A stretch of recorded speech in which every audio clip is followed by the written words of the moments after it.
Well, welcome to our Illinois Institute of Technology Homecoming Mies Campus Tour. Thank you so much to all of you for being here with us today. I want to just mention quickly that our IIT online group captured these shots just within the last several weeks, realizing that this homecoming needed to be virtual in order to be a window allowing us to look at our campus as it exists today for the most part. We thank them for their amazing efforts. Please also know that in the chat portion of your menu, you'll find an emergency somewhat of an emergency email address and phone number. If you have any technical difficulties, you can call that number or email someone and they will help you with any issues you may be having. You'll be muted during the presentation, but please feel free to use that chat in order to post any of your questions or comments. And so without further delay, I want to introduce a very special guest for the day, Reed Kroloff. And I'll just tell you a little bit about Reed. He is the Dean of our renowned IIT College of Architecture. He is also a nationally renowned leader in the fields of architecture, urbanism, and design. He has managed top design programs, edited the architectural profession's leading publication, spoken at gatherings such as TED and the Aspen Design Conference, and advised architects and clients on some of the most significant projects of the last 20 years, leading the New York Times to describe him as the man with the list at architecture's party.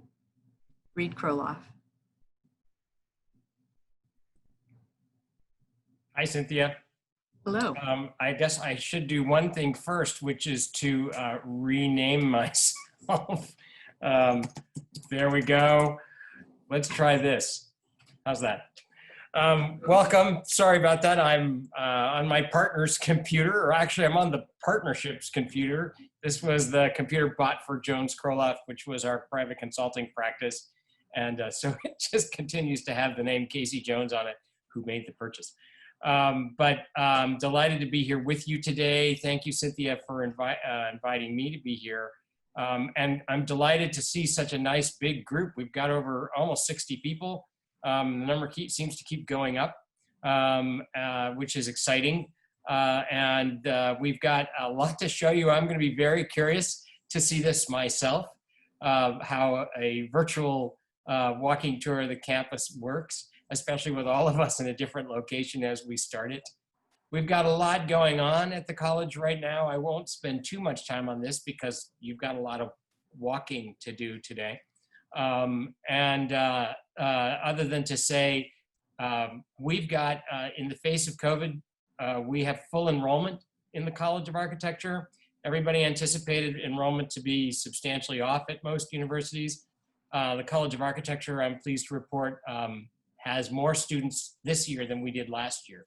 Not a small amount more. We went from 540 students last year to 600 this year. We have another 40 waiting in the wings that think they're going to join us mid-year. So this could be a very big year for the college, and we're really pleased about that. The students are already back at work. They are coming to class a couple of days a week in studio and 1 day a week from wherever they happen to be. In studio, about 80% of our students are in Chicago, so they can actually physically be in Crown Hall, and our other building, 3410, which is the building immediately to the south of us. The rest will join in online full-time, but those who are there are in school at least a couple of times a week. So we really do have people with us, and it's nice to see them on campus. We've got 100% of our faculty with us as well. So we really, we're up and rolling. We're engaged in a lot of activities around the city this year. I'm delighted to report to you that the new planning director for the city of Chicago, Maurice Cox, is now a new faculty member in the College of Architecture. We asked Maurice to come on board. Maurice and I are old friends. So as soon as I learned he was shipping out of Detroit and headed here, I called him up and said, there's only one thing you need to do and sign up for teaching at IIT, which he immediately agreed to. Taught with us last semester, is teaching with us again this semester, and is helping direct a number of our studios toward projects on Chicago's south and west sides. And we've got, in fact, more than 12 studios working on Chicago's south and west side this year. 8 of them alone are working on the Green Line part of the L. So it's an active and vibrant time to be at the college, and I am very pleased to be a part of it. I'm going to complete my 2nd semester this fall, and I'm really excited about that and the many things that we've got in store. I'd be very pleased to answer questions from you today if we've got time for that later, or online anytime. Please feel free to reach out.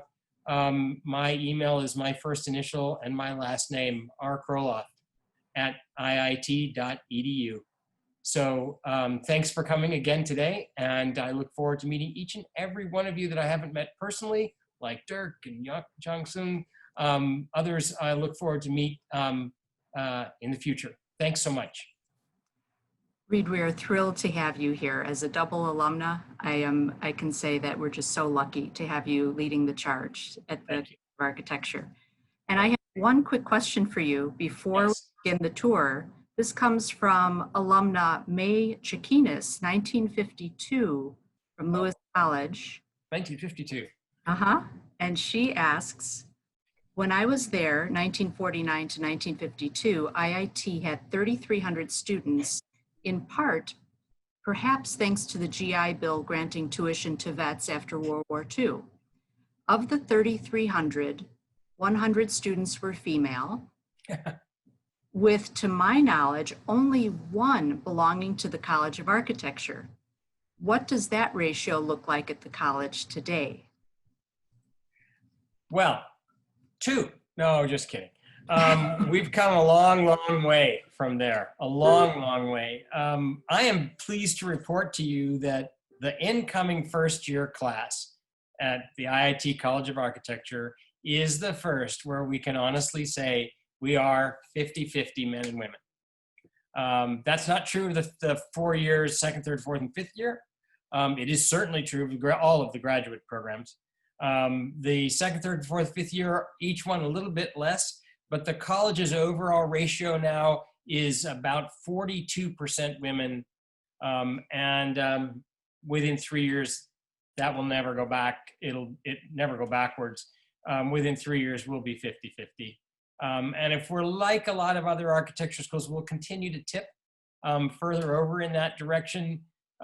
Women comprise nationwide, I think somewhere like 55-60% of students in college now, and architecture schools are more or less following suit with that. Schools of engineering and technical universities tend to lag a little bit behind that, but we're basically there in the college. So May should come back, visit us. I think she would feel very, very comfortable.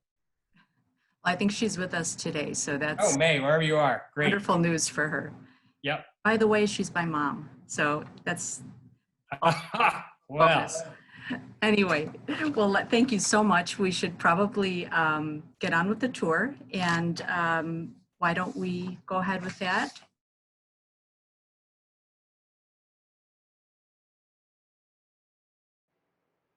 Welcome to the Illinois Institute of Technology Mies Campus Tour. It has been said that great architecture reflects, supports, and enhances the mission of a university. On today's tour, you will have a view of our renowned university, from the Romanesque main building of 1893 to Mies van der Rohe's mid-century modern buildings to the recently completed Kaplan Institute. This tour will give you descriptions and an overview of the buildings and landscape that comprise our magnificent Illinois Tech. By consensus, the most architecturally significant building on the IIT campus and designated a national landmark, SR Crown Hall was built to accommodate the school's programs of architecture, city planning, and design. The prospect of a building designed specifically for the pursuit of Mies's own discipline was especially close to his heart. Crown Hall, completed in 1956, is essentially a one-story building placed on a raised basement that requires visitors to go up a flight of steps to enter. Notice how the south porch appears to float and to place the building on a pedestal, much like a classical Greek temple. Inside, a pristine glass box, Mies utilized an unobstructed universal space that could be adapted to different uses as needs changed over time. Even the structural columns and roof girders are placed outside the building envelope. Over the decades, only freestanding walls and functional storage elements have defined the architectural studio spaces of this one-room schoolhouse. During the academic year, you will find this building alive with students and their work, a true testament to the lasting effect of Mies's design. And yes, as you probably all remember, the lights are still on all night long. The space also comes alive for lectures, parties, performances, and a spectacular open house, an annual exhibition of student work. 50 years after opening and in need of major repairs, Crown Hall is benefiting from a multi-phase project to restore and preserve this 20th century icon. IIT's Mies van der Rohe Society, committed to preserving the architectural heritage of Mies, assisted in the campaign to raise $4 million to fund this effort. Under the guidance of architects and IIT alumni Crick and Sexton, along with faculty member Gunny Harbo, endeavored to research, analyze, and execute every detail, which resulted in a textbook demonstration in the appropriate preservation of a modern architectural masterpiece. With the support of the College of Architecture and acclaim from architectural critics and historians, Crown Hall continues to have a relevant place in the education and inspiration of all who attend. Currently, the Mies Society is raising funds for the restoration of Crown's front door, its south porch, and steps. Directly south of Crown Hall is the 3410 South State Street building. Built in 1950 as a part of the complex of 5 buildings for the Institute of Gas Technology, this building has an exposed concrete structural frame that is infilled with Mies's signature brick and steel windows. The industrial character of the building is elevated by the careful execution of studied form and proportions. Today, it is being utilized by the university for additional classrooms and to house the Ph.D. program for the College of Architecture. The Minerals and Metals Research Building 1943 is the first building on campus by Mies. For the first time in his practice, and unlike the more typical use of masonry and concrete in Europe, the building employs the advantages of steel, a material more appropriate for Mies's perception of construction of the current time and place. Well suited to the needs of the day, steel seemed appropriate for a technological school. Mies constructed the entire frame of this building, vertical and horizontal members, of wide flange beams and columns infilled with glass and brick. Today, this building is used in part by the College of Architecture's model shop. Footlick Lane is this pedestrian walkway that extends over what used to be Dearborn Street from 33rd Street south to 35th Street. The City of Chicago accepted IIT's request that it be replaced with a path that is part of Mies's campus master plan. Footlick is named in honor of Irving Footlick, class of '39, and his wife Sylvia. The IIT Tower at the corner of State Street and 35th Street was built in 1964 to expand the IIT Research Institute's administrative and laboratory facilities. The architect, Schmidt, Garden, and Erickson utilized a 19-story tower engineered with a heavy concrete structural frame to resist disruptive vibrations from the nearby railroad tracks, yet take advantage of the efficiency of a contemporary office building. As the program for function of the space evolved, the tower currently accommodates the university's administrative offices and excess space is leased to government agencies, nonprofits, and for-profit research companies. Galvin Library, 1962, by Walter Netsch of Skidmore, Owings and Merrill, was designed for the Paul V. Galvin Library. The building uses similar design principles to Mies's, but with very different techniques and details. Recently, a student gift campaign was a fundraising effort led by the students of Illinois Tech to give something back to their college community. This effort has helped to fund drinking fountains, new bike racks, and bike repair stations. The student gift campaign has been particularly generous to the library. The restoration of campus landscape has a history all of its own. Mies's tenure figures heavily in the development of the grounds as they present themselves today. During World War II, Mies struck up a relationship with Chicago landscape architect Alfred Caldwell, in whom he developed enough confidence to invite him to redesign the campus landscape. Caldwell was appointed to the faculty, and during the 1940s and 50s, he left his imprint on this campus. Noteworthy in the urban campus is Caldwell's devotion to native trees and greenery, as learned from his mentor Jens Jensen. Nearly everything he achieved is apparent today, but largely on account of the restorative efforts of later designers Michael van Valkenburg Associates with the assistance of Chicago-based landscape architect Peter Lindsay Schout to recreate Caldwell's work and restore it appropriately. Wishnick Hall, 1945-46. Mies programmed and planned this building as the chemistry building. The stylistic consistency of Mies's IIT classroom buildings was clearly established. Its exterior relates visibly to Alumni in Perlstein, differing only in its height as a 3-story. Minor distinctions are in plan rather than primary structure. The foyer of Wishnick is located on the long side rather than the short side of the building. Like the auditorium it leads to, the entrance occupies the central 3 of 9 bays. As we will see in Perlstein, the foyer side of the auditorium boasts a single curved surface of white oak millwork. The Mies Society fundraising effort helped to convert the building systems and renovations to the 2nd and 3rd floors and has created a state-of-the-art laboratory and classroom situation for academic purposes. Siegel Hall, 1954-55 by Mies van der Rohe, was programmed and planned also for the IIT Electrical Engineering and Physics building. Virtually identical to Wishnick Hall in plan and elevation, Siegel Hall differs only in function. Its 3-story height, together with its position directly across 33rd from its twin, also continued the next phase of Mies's master plan. Perlstein Hall, 1944-46 by Mies van der Rohe, produced the Metallurgical and Chemical Engineering building. This, like a number of others on campus, follows the precedent of Alumni Hall.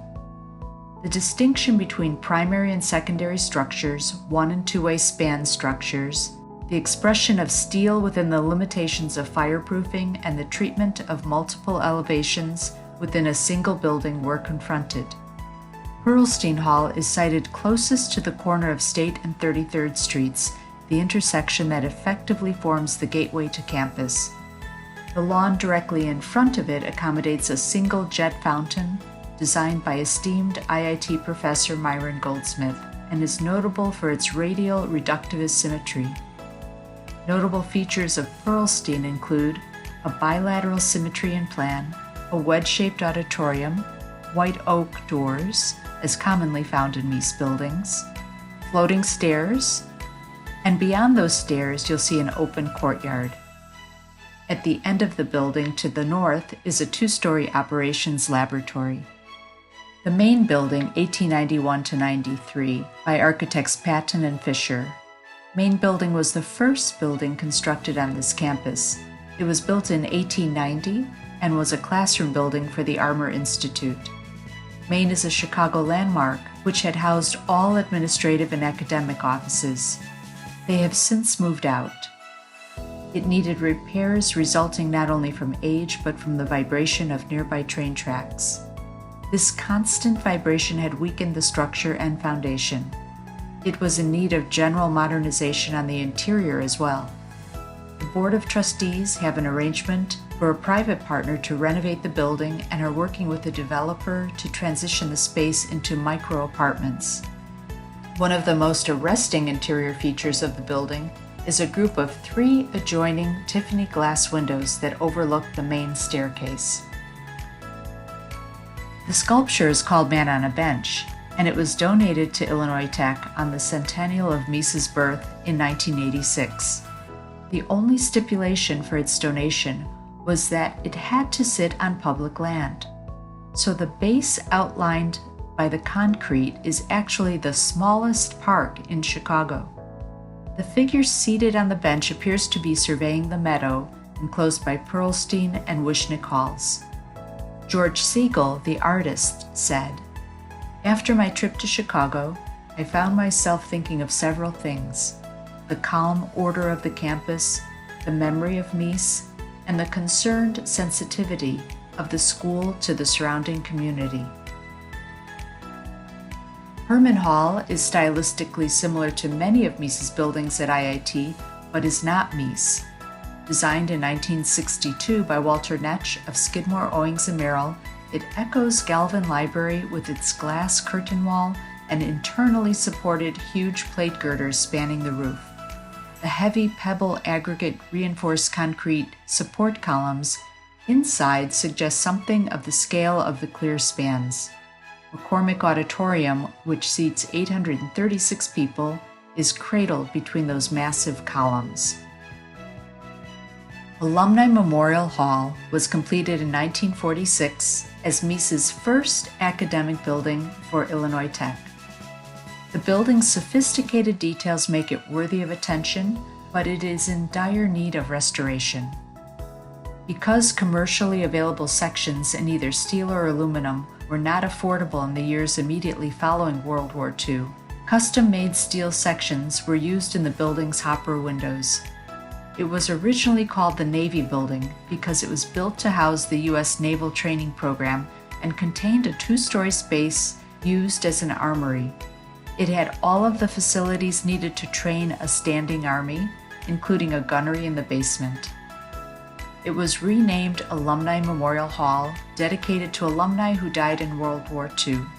After the war, a portion of the building was taken over by the Architecture School, which would move to Crown in 1956. In 1972, it suffered from a floor that was installed within the 2-story space and offices that were reorganized to accommodate other IIT departments. Still worthy of attention on the interior is the quality of white oak millwork and equally engaging simplicity in which it is crafted. The singular importance of Alumni Hall derives from its crucial place in the chronology of Mies's IIT buildings. It was here that he effectively brought to completion the vocabulary of form he had only begun to express in the Minerals and Metals Research Building. In this latter work, the wide flange was introduced, but in a sense, still tentatively, more visible on the interior than on the exterior, with the connections of beams and columns made by bolts rather than by the welding process used in later buildings. In this building, a distinction is made with uniquely perceptible clarity between the primary steel skeleton structure and the secondary structure of the exterior wall.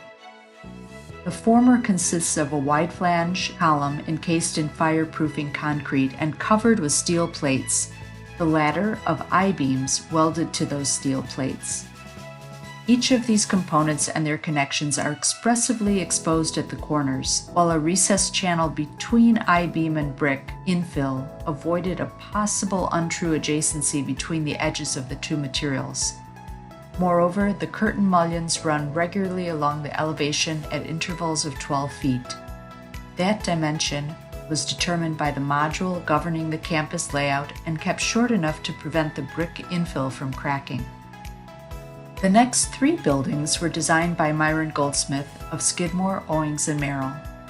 modernized versions of Mies's buildings, the operable windows are gone and the glass is not divided. They were thought to be, at the time, simplistic modernizations of Mies's original classroom buildings.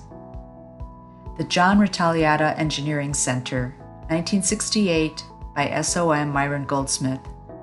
A generous lead gift from Carol Pucci Retalliata, the widow of John Retalliata, IIT's second president, has allowed the university transformation of the E1 Engineering 1 building into a world-class facility rehabilitated by Mies's grandson and Mies Society and College of Architecture board member Dirk Lohan. Engineering students are enjoying the dynamic interdisciplinary environments within this building. The Robert Pritzker Science Center, 1966, is one of these buildings with the heaviest use on campus. This building has gone through significant renovations thanks to donors during the Fueling Innovation campaign. A gift from the Pritzker family has made possible the renovation of this life sciences building to create the Robert A. Pritzker Research Center. Phase 1 of the renovations had included, on the first floor of the building, a newly designed lobby at the west entrance that has helped to establish a visible presence of the sciences at IIT. The Harold Leonard Stuart Building, 1971, has housed the Office of Technology Services, Computer Science, and ROTC, named for the alum whose bequest of $5 million made its construction possible. Kaplan Family Institute for Innovation and Tech Entrepreneurship. Morton Park became the site of this recent building to campus. IIT Board of Trustees member Ed Kaplan, Mechanical Engineering 65, and his wife Carol created a $10 million challenge grant to begin construction of a new academic building on campus. The $40 million plus project was achieved 100% through philanthropic gifts. The Kaplan Institute brings together undergraduate and graduate students from each of IIT's 11 colleges and institutes, as well as members of the business community, by engaging the best minds and methods to find creative, sustainable solutions to the world's most pressing problems. The Institute helps to further distinguish IIT as a place where innovation is encouraged and entrepreneurs are created. Innovative thinking and multidisciplinary learning have been thriving at the Kaplan Institute. It has quickly become a centralized core for the development and acceleration of new technologies. It is also the home to the world-class Institute of Design. The Kaplan Institute houses and supports programming of the Interprofessional Projects (IPRO) program, the Entrepreneurship Academy, the Jules Knapp Entrepreneurship Center, the Granger Makerspace, and the Janet and Craig Duchessois Idea Shop. IIT selected John Ronan Architects, a Chicago-based, internationally recognized architecture and urban design firm, as the design architect for the Kaplan Institute. Ronan is also a professor with the College of Architecture here at IIT. We are in the heart of Illinois Tech's campus. The 110,000 square foot, one-story McCormick Tribune Campus Center houses dining facilities, a radio station, a theater, meeting rooms, the bookstore, a coffee cafe, convenience store, post office, and student activities offices. As you move through and around, you'll recognize the original Commons building designed by Mies van der Rohe and built in 1953, incorporating a connection into the northeast corner of the MTCC. Both buildings were designed to serve student and faculty social activities rather than for academic purposes, and accordingly, both are located close to the campus housing and fraternity complex. The Campus Center serves both the academic and residential sides of our campus, making creative use of deserted land underneath the L tracks, and it provides a social hub for the campus. The architect Rem Koolhaas spread the building out on one level over the entire site. He designed a reinforced concrete-supported tube spanning a full city block. The tube sits directly above the building's concrete roof and significantly muffles train noise and vibration. The location of the tube also allowed Koolhaas to make full use of the ground under the train tracks. The Welcome Center houses the Founders Wall, designed by Michael Rock, and uses circular icons to depict key individuals who have shaped IIT, including the faces of Philip Danforth Armour, the founder of Armour Institute, Robert Pritzker, regent of IIT, Henry Townley Heald, president of IIT 1940 to 52, Frank Wakely Gonzalez, first president of Armour Institute, Alan Cleveland Lewis, founder of Lewis Institute, Robert Galvin, regent of IIT, Mies van der Rohe, architect. Unlike the others, Mies did not have a guiding administrative role, but his inclusion here is an indication of how important his campus design is to both Illinois Tech and architectural history. Other points of interest in the MTCC include the fact that the floors in the building are all color-coded. Orange is for academic activities, green is for recreation, and gray or the brushed aluminum floors are for pedestrian paths. The aluminum floors are individual tiles that have been electrically grounded. They are the largest continuous brushed aluminum floor in North America. The Mies Bridge provides a view of Mises Commons building corners. Bob Potter's Alley, named for IIT trustee Bob Potter, is an excavated area painted a vibrant red-orange that houses a public computer lab. Center Court Food serves the IIT community and the public. In the evening, this area hosts live music, movies, meetings, and other activities. The Hanging Garden was originally intended to be a bowling alley, but the current garden brings natural light into the center of the structure, along with prairie landscaping that contrasts the high-tech nature of the building.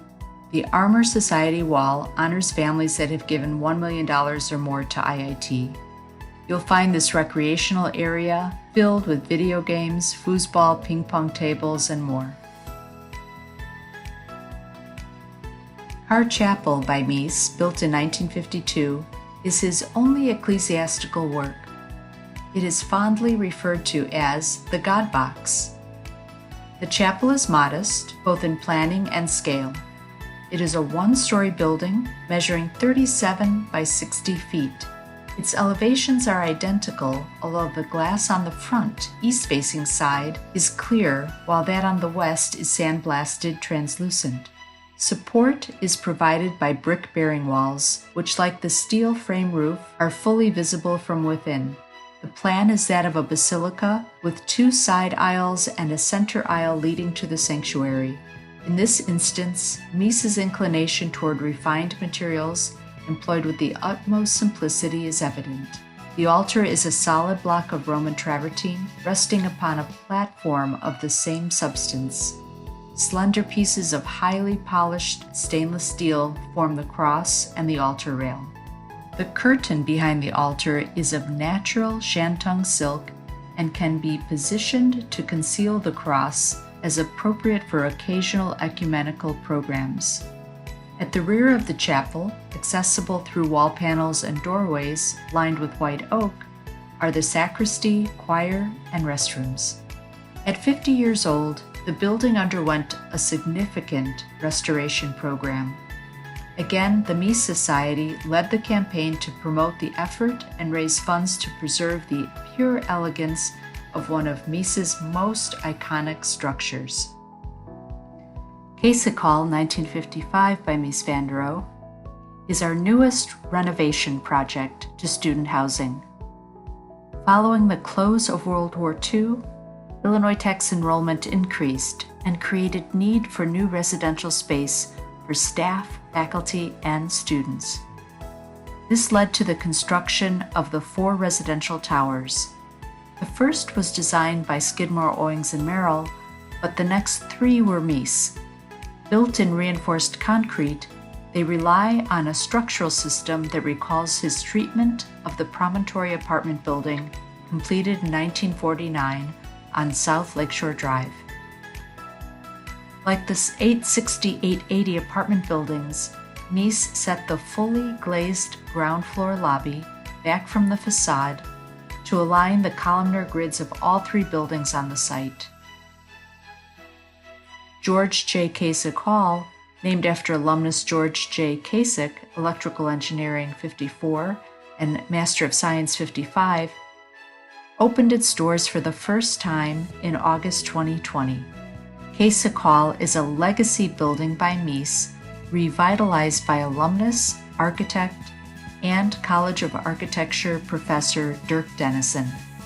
It imbues classic modernism with a vibrant new living experience for first and second year students. We are facing our other noteworthy student housing project, named recently in recognition to their philanthropy. The Jeanne and John Rowe Village was completed in 2003. When Mies arrived in 1938, State Street was a buzzing entertainment zone known as the Stroll. This is where much of the development of modern jazz, blues, and gospel music took place from 1920 to 1950. In 1996, Mayor Richard M. Daley joined Illinois Tech's two great benefactors, Robert Galvin of Motorola and Robert Pritzker of the Marmon Group, in an unprecedented agreement to rebuild the campus. The city of Chicago built new police headquarters at the south end of the campus to show its commitment to this part of the city. As part of the city's streetscape program, the mayor also funded the transformation of State Street and 33rd Streets as they passed through the campus. Jeanne and John Rowe Village was designed by famed architect and alumnus Helmut Jahn. Some of Jahn's best-known contributions to the built environment include the United Terminal at O'Hare International Airport and the James R. Thompson Center in Chicago. The village provides another creative use of space along the L tracks. It has an elegant glass wall that also muffles sound and provides a new visual setting for the campus. Instead of creating a block-long building that would put up another barrier, Jahn designed a series of pavilions linked by landscape courtyards, glass-walled lobbies, and passages between the academic and residential sides of the campus that make the building semi-transparent. The three U-shaped buildings house 367 undergraduate and graduate students. Each courtyard is lined at the rear by insulated glass walls that rise to the full height of the building. Every room has floor-to-ceiling windows and views of a courtyard. The corrugated metal on the exterior resembles the exterior of a train car, mimicking the elevated train just beyond. The Illinois Institute of Technology's Mies Campus is universally recognized as a landmark in the history of modern architecture and education. We hope that you have enjoyed our tour today and that it refreshes some memories and preserves an interest in staying connected with Illinois Tech.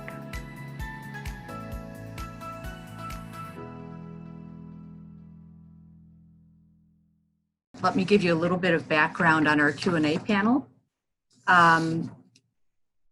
We have three guests today. Kevin Harrington is a professor emeritus of architectural history at IIT.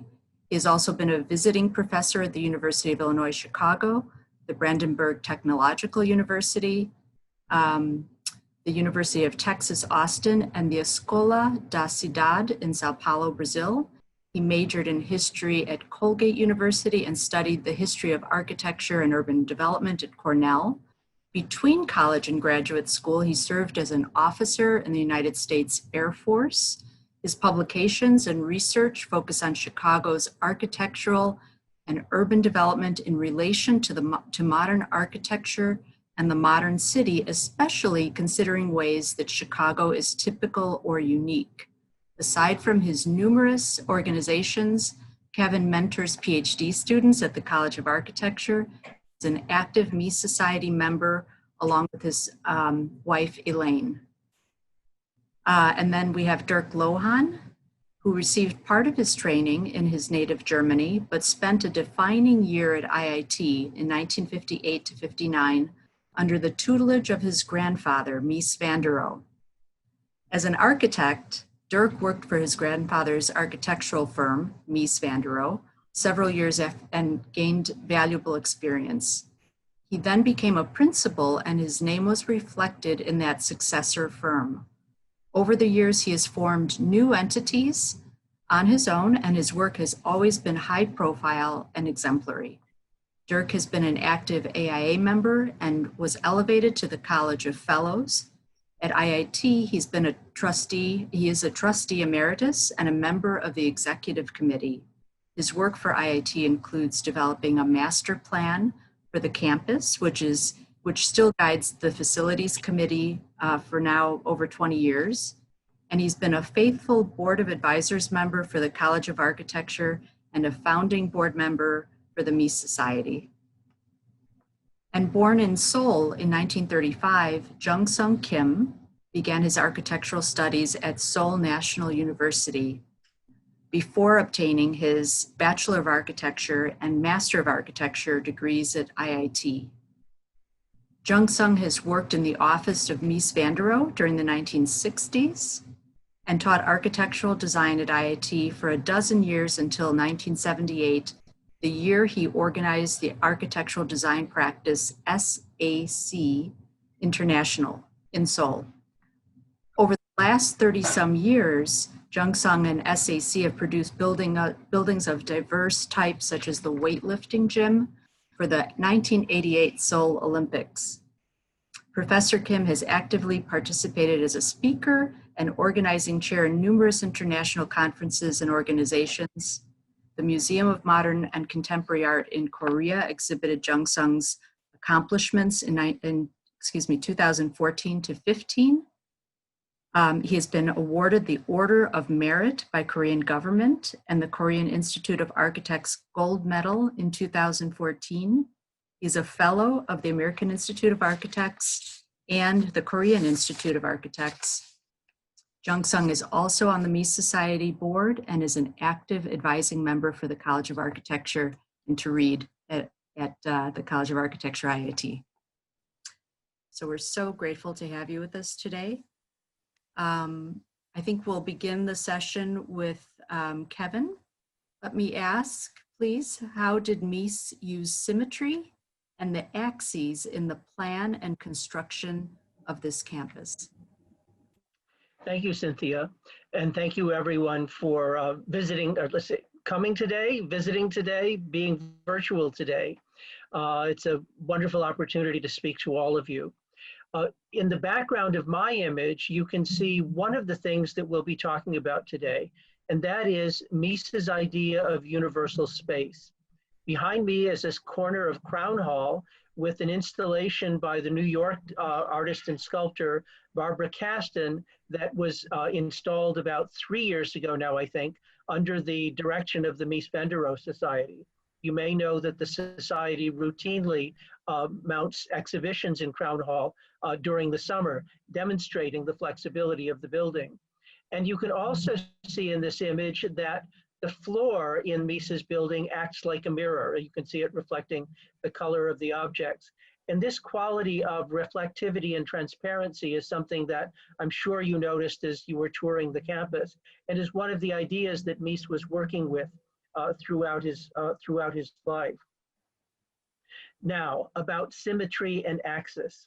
I want you to, since I don't have video to show you, and I don't have control of the images, I want you to go back to one of the earliest images you saw, that is, and call it up in your mind, that is the entrance to Crown Hall, with the long side of the building arranged symmetrically, the stairs in the middle leading up 2 flights of steps into the building.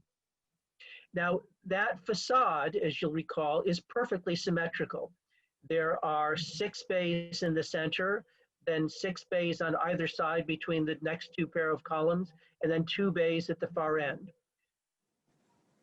Okay, and if you then drew a center line through that symmetry, like we draw a center line through our bodies, we are bilaterally symmetrical, as people say, you can see that that's the case of the building too. And so Mies is using a device that goes back, as far as we can tell, to some of the various early buildings that human beings created over time, especially when they wanted them to seem significant. And of course, as the most important building on the campus, Crown Hall, everybody knows that the architecture school is the most important building, don't we all? This is a place to treat the building like a temple, like a major building, and to organize it symmetrically. But if you actually walked directly up the steps and tried to go in along this on the center axis of the building, you couldn't. You'd bump into a mullion. And this is a device that Mies has used here and throughout the rest of the campus. A building appears to be symmetrical, but in fact can't be, the central axis can't be occupied. As you go up the steps, you can see both through the glass into the interior. So he's giving you a preview of what you'll find when you step inside. But you have to step just a little bit to left or right to go in either of the doors. Now, there's both a practical reason for this. There's a piece of steel in the middle, and it would have taken away from the symmetry of the overall facade if Mies opened up that center. However, there's an additional factor as well. Symmetry and axiality, that organizing of things along a powerful line, are also related to ideas about order and power and monumentality. And one of the things that Mies understood about both modern times and particularly a school of technology is that the idea that there is a single point of interest, that there is a single destination, is a false one. As all of you know, because I expect you all had many different majors, even a relatively small school like IIT has many different majors with people looking to find something about the truth of what they are interested in their own particular ways. This is at odds with the idea of the traditional concept of the axis, which is if you follow this line, you'll get to the truth. You might find a fountain at the end, you might find a monumental sculpture at the end, you might find the altar of a cathedral at the end. But secular buildings, the buildings Mies was interested in, didn't do that. However, he did understand that symmetry was something that we already know about, we find interesting, we find engaging, and this is important for Mies's work, it is something we understand. It helps us become oriented in the space that we occupy. And so as you step into the building, you can, if you wish, very quickly return to that central line of Crown Hall. You can look left, you see the space that you're in, what we call the upper core. You can then look to your left and right and to the far corners of the building, and you can see the perimeter wall of the building. From any point within the building, you can see all four corners. So you always know the kind of place you're in. You're always well oriented.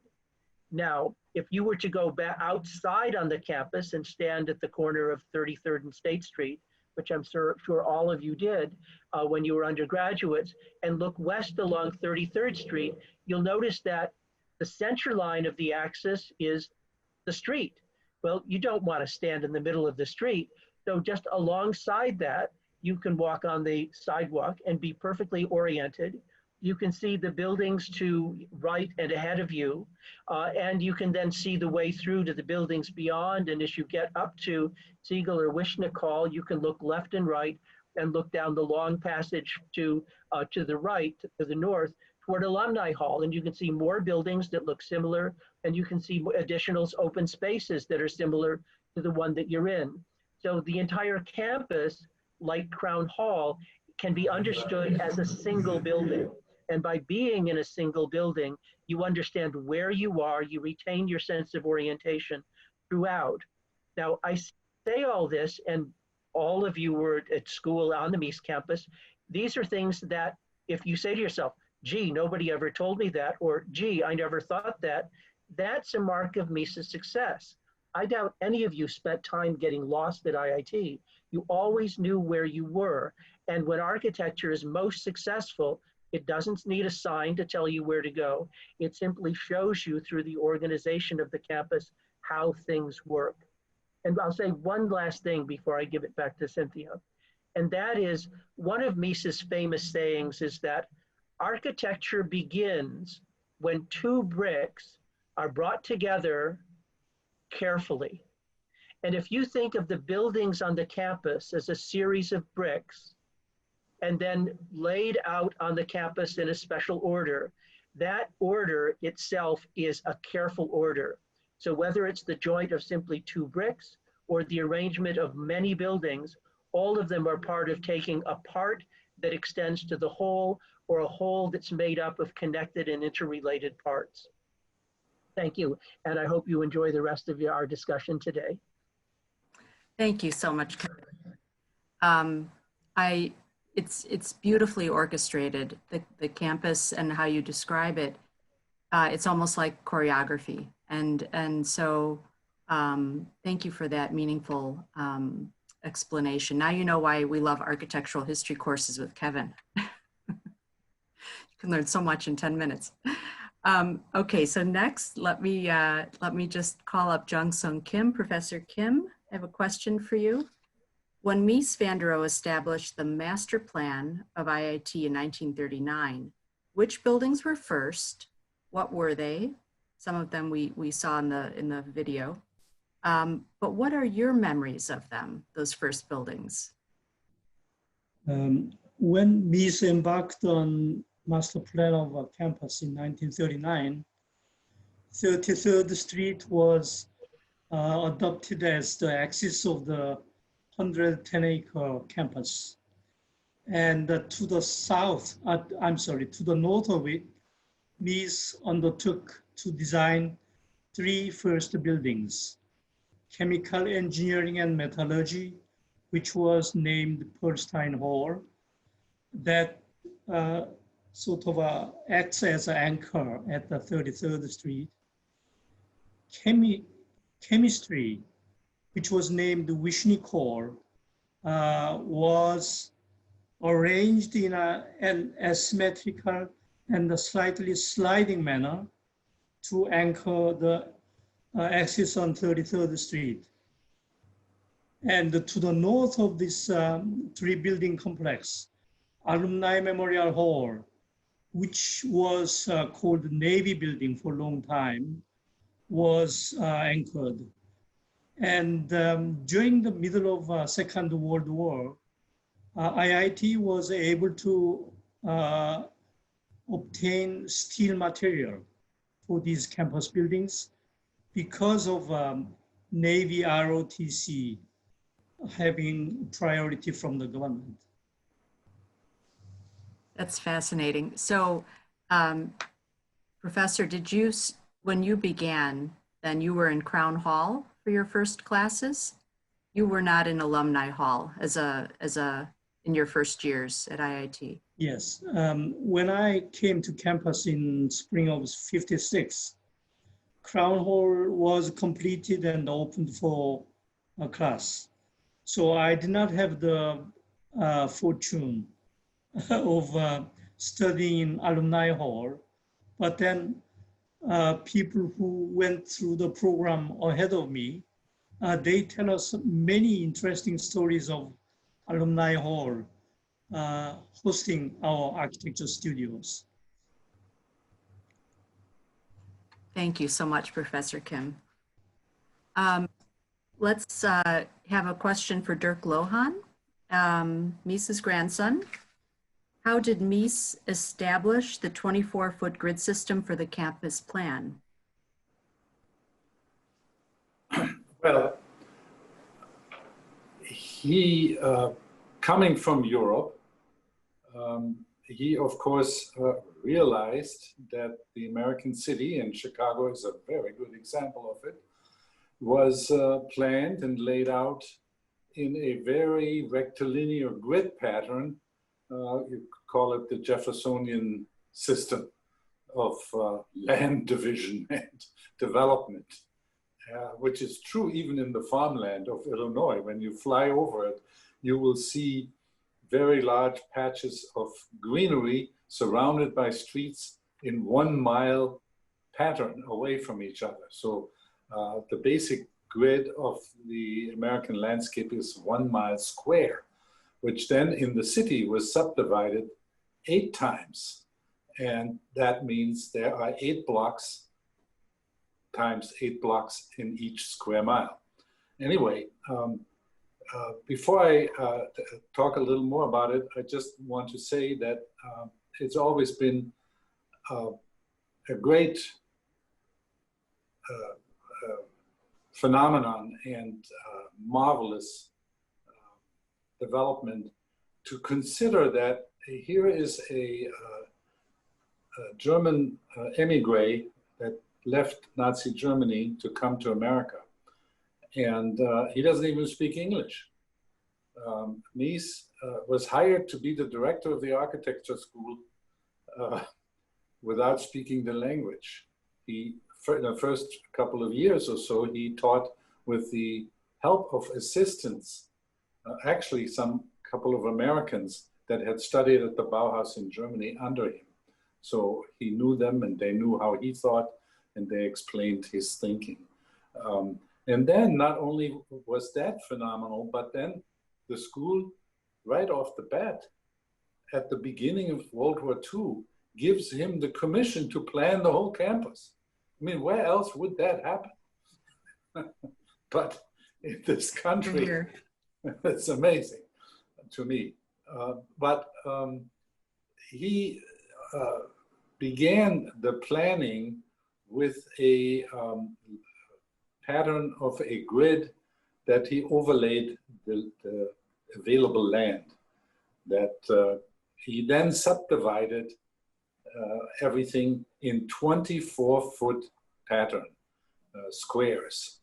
And that became the basis of the structural base system in each of these buildings that you have seen. They were predominant and everywhere visible. And in addition to that, which is not so evident, but nevertheless, it is something one should know, because then one can appreciate the interrelationship of buildings. The distances between buildings, from one wall of one building to the wall of another building, was also a multiple of 24 feet. So there was this grid that became the underlying rationale, the pattern, the module, the system by which he arranged the buildings, sized the buildings, and developed them. And of course, that was particularly also very significant because one of the major streets, Dearborn Street, that goes north and south in Chicago, was removed.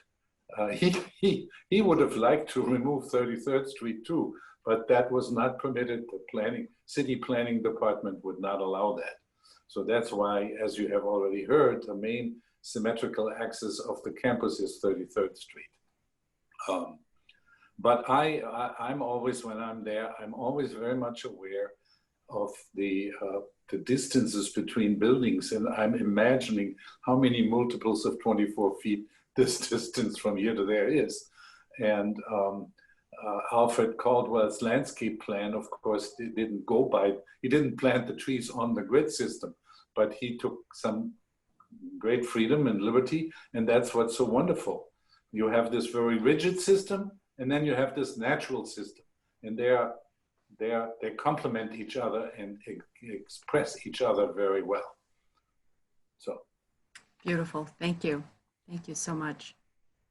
I want to just ask one question about that. So the system, the grid system on the campus was not, that 24-foot module was not relating to the city grid in any way. It was almost sort of setting the campus a little bit apart. Is that correct?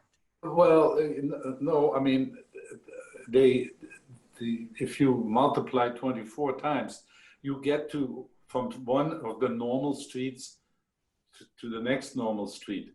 So that then continued over, for instance, from one side of Dearborn Street to the other side. And it is overlaid over everything. And at the moment, I don't even know, but it seems to me, ultimately, 1 mile can be subdivided into 24 feet. But I Exactly. don't know that at the moment. I will check that. A mile, yeah, times 660, Yeah. 280, yeah. I Well, have checked that. go ahead, and Kevin. What? I Do get you know the unmuted. answer to that question? Yes, 20, I think that's key. Are you hearing me or am I muted? Yes, we're hearing you. Okay. I think that's key because when Mies was working on the plan, the idea that there would be a module was kind of out there, but the 24-foot came fairly late in the process of designing. But one of the virtues of 24 feet, there are two. One is, Dirk, your insight is correct. 24 feet divides exactly into 5280. And if some of you still use your slide rules to calculate, you can check that out. And the second part is 24 is an easily divisible number by 1, 2, 3, 4, 6, 8, and 12, which means that for the architect and for the builders, dealing with the modularity of the building becomes extremely easy. And I think there's one more special virtue of the 24-foot module, and that is Mies then got away with something that is hard to do with 12-foot ceilings throughout the campus. And that psychological extra space is liberating. It's not so high that it's intimidating. It is high enough to be liberating. And that is one of the things that makes the buildings, again, very successful as you use them. Routinely, if you step into a building, you can also see back out to the landscape through the clear glass and know where both inside and outside. Well, Kevin, this is a perfect lead-in, I think, to the next question then. How does the campus plan demonstrate Mies's idea about space, that it should be, you've said, defined, but not confined? I'm quoting Mies, by the way. He's Thank the you. one who said that. He's the one who said that. And I think what's key about that, key about Mies's idea there, is that the campus, if you think of the campus as itself a single building, and you think about the perimeter of and here I'm thinking particularly of that early part of the campus that Professor Kimm was talking about, from 32nd Street to 34th Street, from State Street to Dearborn, because that's where the largest collection of Mies buildings is. If you think of that as a single building, the edges are clear, but they're not hard. There are no gates that you have to pass through. The entrance to the campus at 33rd Street or elsewhere is easily done. You just walk. There's no barrier that you have to overcome. And secondly, all of the buildings themselves, their entrance, and this was Mies's code, the entrance to Mies's buildings on the campus is always transparent. So all of those lobbies are so that day or night, you can see from outside what's inside. This is where you want to go. And in the case of Perlstein, Siegel, and Wishnick, you can actually see that gentle curve of the end wall of the auditorium. And so that becomes inviting to you. And once you get inside, as I said, you can see back outside again. This idea then is that you've no doubt what the edges are here, but they're not hard. They're not, in Mies's terms, confining. They are defining. You see the edge, but you're not controlled by the edge. And if you imagine yourself in Crown Hall, another good example of this idea, and this was routinely done and students themselves would talk about this, when they would look up from their drawing boards, they would look up and see through the transparent glass to the trees planted by Caldwell in the perimeter. They would get this instant connection to nature, to the natural world, to what was happening outside. It was raining, it was snowing, it was sunny. And then they could go back to their work. And if they looked straight ahead, they would see the translucent walls in the lower part of the building, so their eyes wouldn't be distracted by the motion of automobiles or people walking through the campus. Natural light would come through and it would help them see out at their tables, but they would be in a defined space, but not a confined space, or at least physically inside, too warm in summer, too cold in winter, but nonetheless, in a space in which you always knew where the edges were and you could always see through or beyond the edges. And that quality of being constantly oriented, I mentioned that when I first talked about symmetry, is I think one of the key virtues of Mies's work. And one of the other thing, of course, is Mies couldn't have done this except in the modern era. It's only in the modern era that we can use large sheets of glass to enclose a building. Well, here we've got this new material that can be used in a new and unexpected way. Well, let's do that. And then what is the implication of these kinds of things? And there's in Mies didn't write a lot. He wasn't comfortable. But in one of the earliest things he ever wrote, he talked about making like a mobile that he would hang outside the window of his office, a mobile made of pieces of glass. And he wanted to study, well, what is it about modern glass that is powerful? And he realized through this and through other things, it can be simultaneously transparent and reflective. And so, as I'm sure you saw in the photographs on the campus, as you walk up the step of Crown Hall, you see into the building and you see the trees reflected behind you. Well, that's a quite wonderful quality in building. That means that Mies doesn't need to carve the stone with pieces of illusory greenery. He's got the real greenery reflected on the surface. So that quality of complex experience is something that Mies understood was part of glass, of modern glass, and he then used it and exploited it in his work. You know, the last time I sat in on a class with Arthur Takeuchi, professor for over 50 years, taught the space problem in Crown Hall. It was just before holiday break. The trees were bare and there was a thin layer of snow covering all the branches. And he had his students look up and he said, you know, you almost don't need the stained glass of a cathedral anymore. And it was just a beautiful moment to describe the transparency and what you could see even in the dead of winter. All right, well, thank you. Jong-Soung, Professor Kimm, we have a question for you. When in 1954, Mies van der Rohe designed the Architecture Planning Design Building, Crown Hall, what brought that new direction in architectural design, or what do you think prompted it?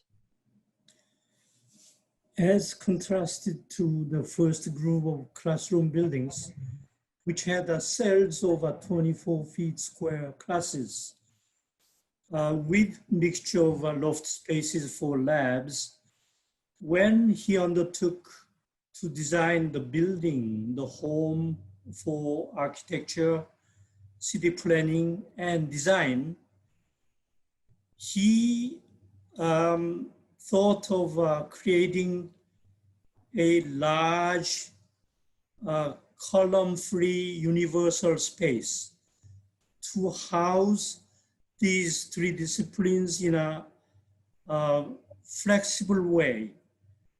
And as the years wore on, even when the requirements changed, Mies visualized the space adapting to the new requirements. That's how Crown Hall came about. And leading to it, Mies van der Rohe studied such a universal space, starting with the Farnsworth House, which was realized.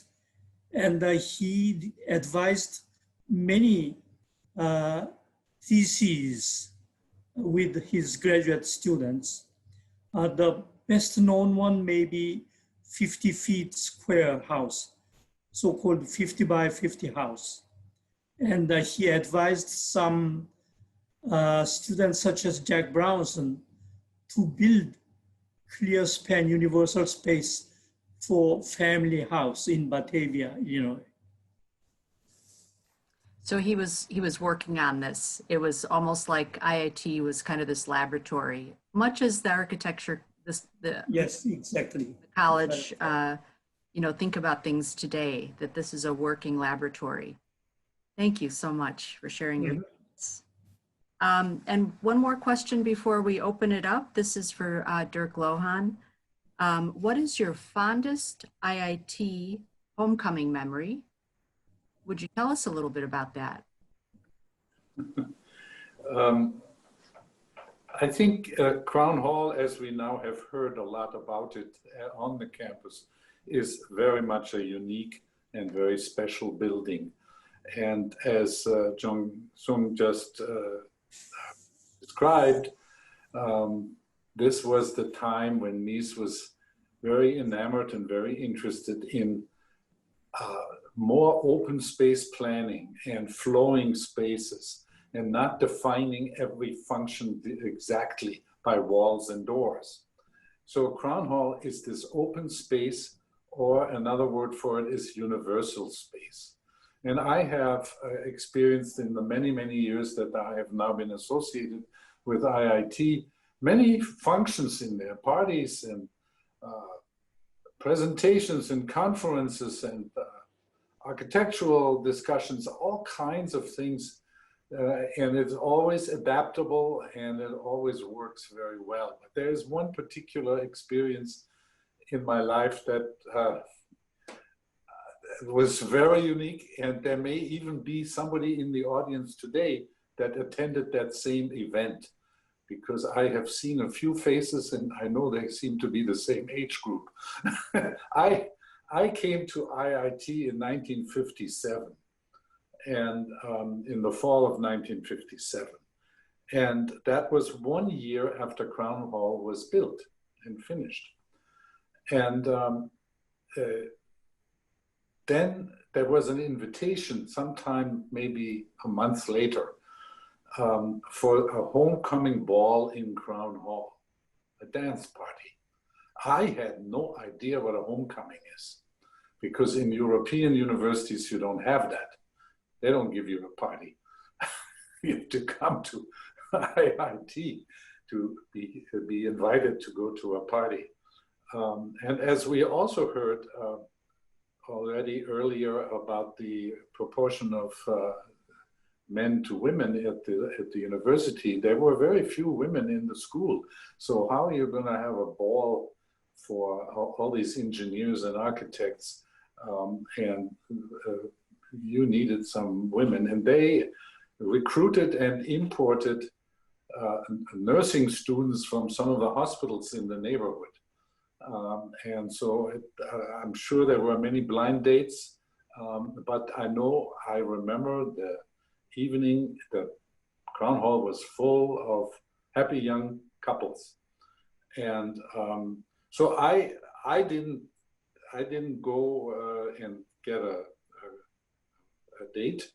I asked my grandfather if he would come, and he said, yes, of course I should. I'd like to hear this, because he was interested that he had heard there was one of the very famous, renowned big bands of jazz bands, Duke Ellington's orchestra was playing in Crown Hall. They had built a special stage in the center of it, and the dancing was sort of right behind the entry door to the orchestra, and then tables and things were right and left where the students usually do their work. And it worked out very well. It laid out perfectly, and the size of the crowd was just commensurate for the size of the building. Amazing. And we stood there and we admired it, and we liked jazz, and Mies liked jazz too, to some degree. But I was familiar with Duke Ellington, and somebody told Duke Ellington, the band leader, that the architect of the building was there after a while, and he said he'd like to meet him and tell him what he thinks about it. And so Mies went to see Duke Ellington, and they talked for a while, and when he came back, he told me that Duke Ellington thinks Crown Hall is perfect for big band music. And Mies was very proud of that, because of course in the design of the building, he had never thought of a big band playing in it, despite the fact that he was committed to universal space. But it just proved his theory again, that you can do anything in a space like this if you have the imagination to do that. And he's done several other buildings later, notably, in my opinion, the National Gallery in Berlin that I was involved in, which is the same thing. It's a universal space. They are not fixed walls for art exhibits, etc. So anyway, this was the most memorable time for me in Crown Hall, even though there have been many others over the years. Thank you. What a wonderful story. Thank you so much for sharing that. Very So I would like to know if there's somebody in the audience that was at that party. well, and in fact, I think Dia is going to open up or let us know what the chat situation is if people have some common questions, and maybe someone in the audience. Yeah, we do have one question that I think would be fun to hear. Chris Ahern from our staff has asked, what is your favorite building on campus and why?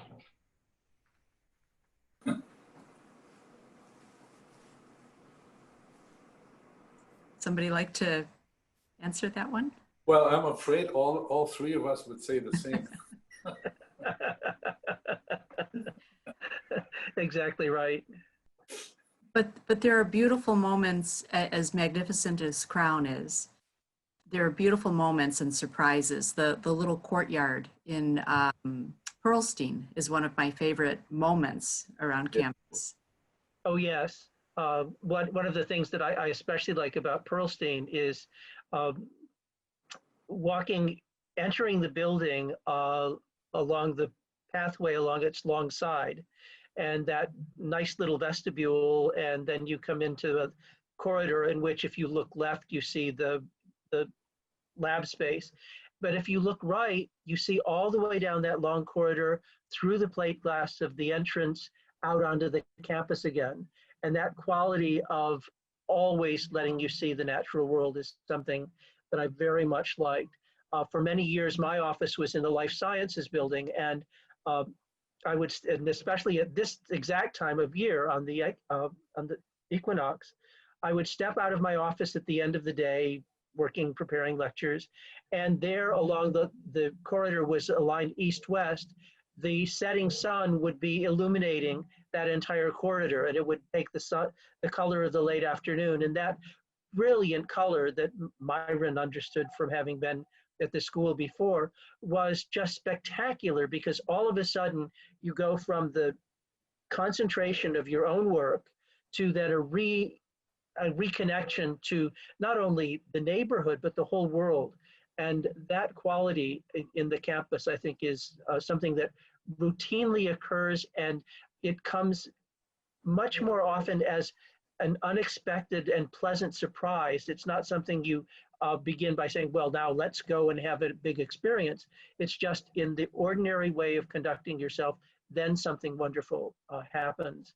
And as you say too, I often ask people who I'm touring the campus with, when we get to that wonderful little courtyard in Perlstein Hall, how many of them had been alert enough to see the canopy of the tree from the outside and then knew that they were going to see the courtyard. And once a visitor said they had known that, and then on a few occasions people had studied the plan, and so they knew that they ought to find a courtyard. But for most people, it's just a very pleasant surprise. Indeed. Dia, is there another question you'd like to? There is. This question is, have there been new security features for students and staff that may not be visible? Any green projects? Features. That's two questions. Isn't it about green projects and then about security, or is it different? Yeah. Well, there is a very sophisticated security system, and the flash of a student ID or badge allows you entry between certain hours into the buildings. We hope that take Crown, for example, with the renovation in 2004, 2005, the glass was replaced, and the thermal efficiency of that whole building was enormously improved. So I think that the buildings that we noted in the tour that have undergone some rehabilitation have greatly improved in that area. I'm trying to think of any other specialty projects. Bruce from facilities is the person to ask, and he's spectacularly up on these things. But Kevin or Jong-Soung, Dirk? Well, I would say this, Cynthia, and that is you meant as you were recruiting donors to the rehabilitation of the campus, by naming all the donors of completed projects. One of the things that began to strike me a few years after I got to IIT is because it's a small school without infinite resources, students are way more important than buildings. And so the buildings were routinely the last thing on the list of things to be taken care of. And what's, I think, worth noting is that Mies's buildings have performed extremely well in very difficult circumstances. So when we do get around to making the glass more thermally efficient or something like that, that's always available. But by having built the campus so well on a very tight budget, the buildings have behaved far better than many younger buildings on other college campuses I know about that have had much bigger problems. So there's something inherent in the original design that has kept them performing adequately and make them available to the kind of retrofitting that would make them even more environmentally efficient. For sure. Thank you, Kevin. Dia, do we have time for maybe a couple more? I've got one. But I think we're okay. Hello? I've got one question for Dirk, if you could take it. I'm aware that Mies had an arrangement with a furniture manufacturer, I believe in Czechoslovakia, before he came to the United States to make mid-century modern furniture. Would he care to comment on that product design sideline for Mies? Well, Mies is also well known for furniture design. He designed several chairs in the late 20s, and for the Barcelona pavilion, the famous Barcelona chair. And he already knew the Knoll brothers, Knoll, which is a big company in the US now, but they were in, actually, I think in Austria, if I'm not mistaken. It could be they were in the German-speaking part of Czechoslovakia, but I am not sure. And interesting is that Florence Knoll, the daughter of one of them, that was sort of the leader of the Knoll firm in America, studied under Mies at IIT in the early 50s. Yeah, I was there in women in the architecture school. 59, and of course the design, we were on the basement of Crown Hall. Not upstairs for the architects. Yeah, Were Florence. You of design then? Yeah. Oh, go ahead, please. Were you at the Institute of Design? Was that where you're studying? Yeah, that's what I wanted him to say. Yeah, it was. Hello, is that for me? Yes. I was in product design, industrial design down in the basement, though. Right. That's how I remember Crown Hall. Lower level. Lower level. Knoll Inc., I guess it is, still exists and still has rights to this kind of furniture, the original design.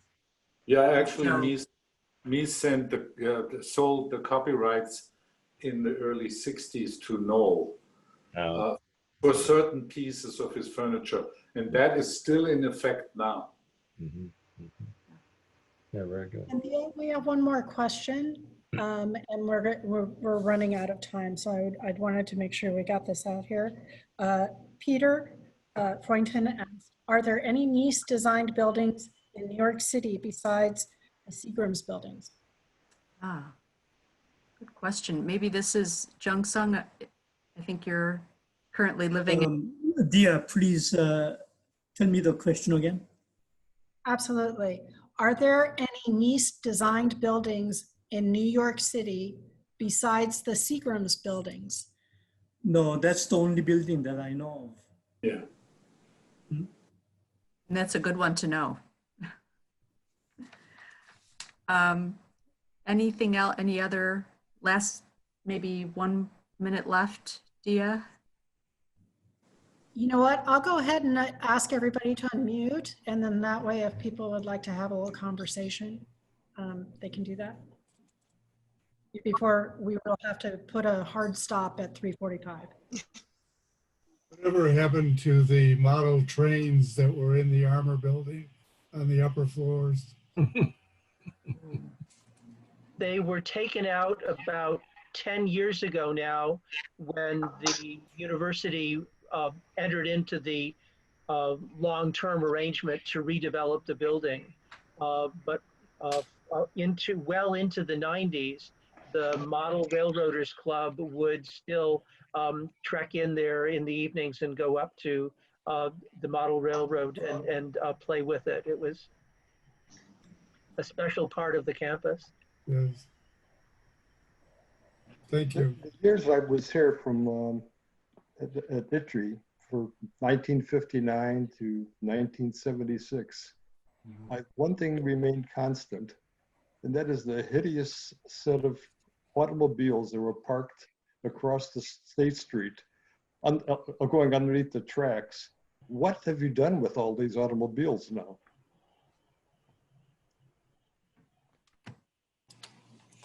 Where do they put them?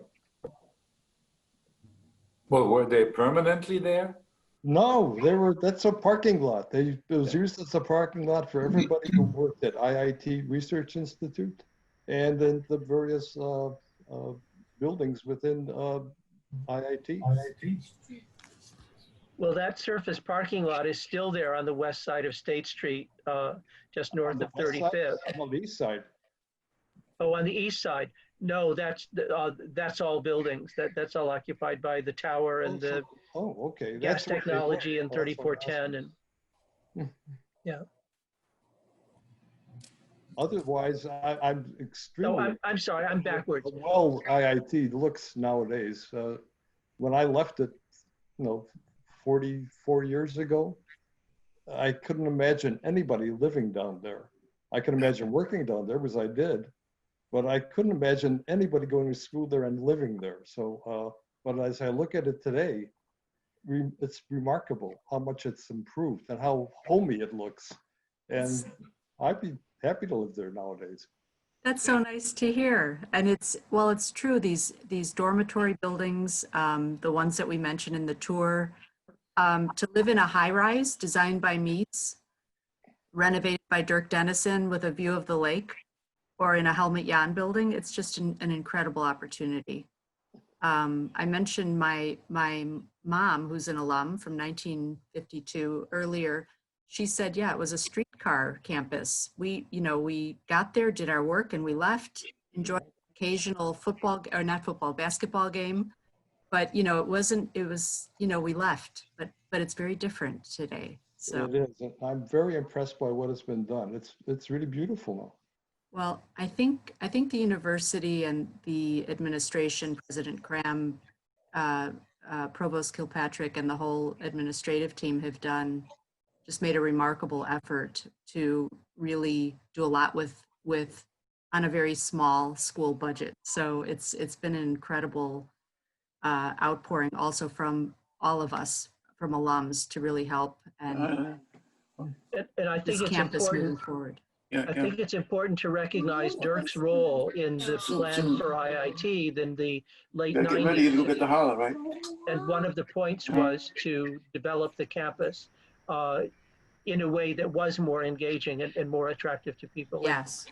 The recruiting of the landscape architects, the changes in the student body that occurred, all of those I think had a positive impact on the campus as an attractive place to be rather than simply a way station to come and go.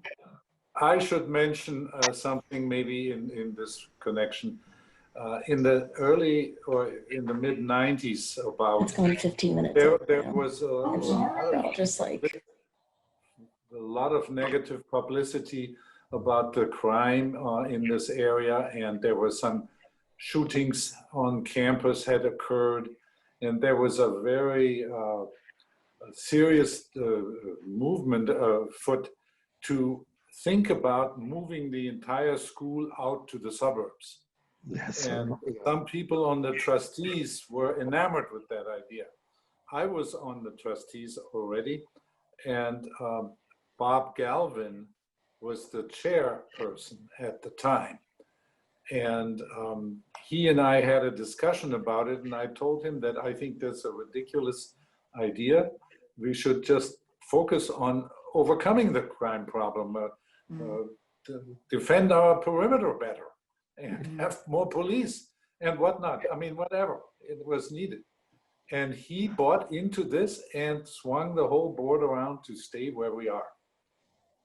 That happened about 25 years ago.